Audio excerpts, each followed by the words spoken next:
how to reverse park on the right side in your driving test. If you're parking into a highlighted bay, you calculate 3 lines, but go further than the third line, at least 3 1/4.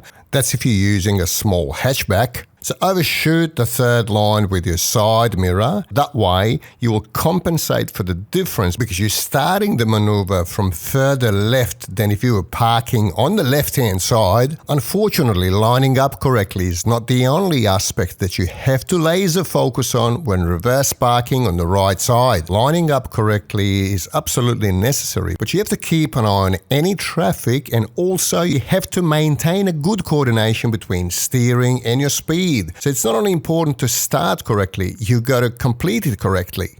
Let's see all the components of reverse parking on the right side.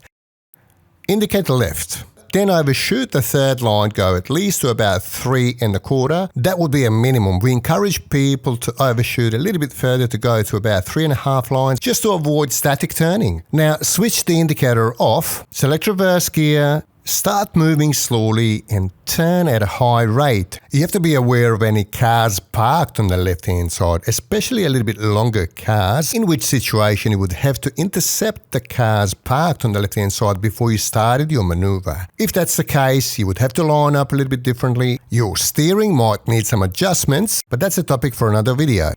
If you are tracking your path correctly up until this point, make sure you don't start to straighten up prematurely. When you feel that your vehicle is parallel with lines, you can use the opposite bay as a guide. Then you start to straighten up and complete straightening it up while it's parallel. Just to clarify, we need to overshoot the third line, so the third line guide will not work if you're parking on the right side. That's if you're using a hatchback. You're starting about 4.2 meters away from the base, and that's why you must overshoot the third line by at least about 1/4 of the width of the bay. We have a lot of videos on when you're using a larger car, large sedan, short sedan, 4-wheel drive, and all types of vehicles, so you can check those out. As always, feel free to ask any questions in the comment section below. Thanks for watching, and I'll catch you next time.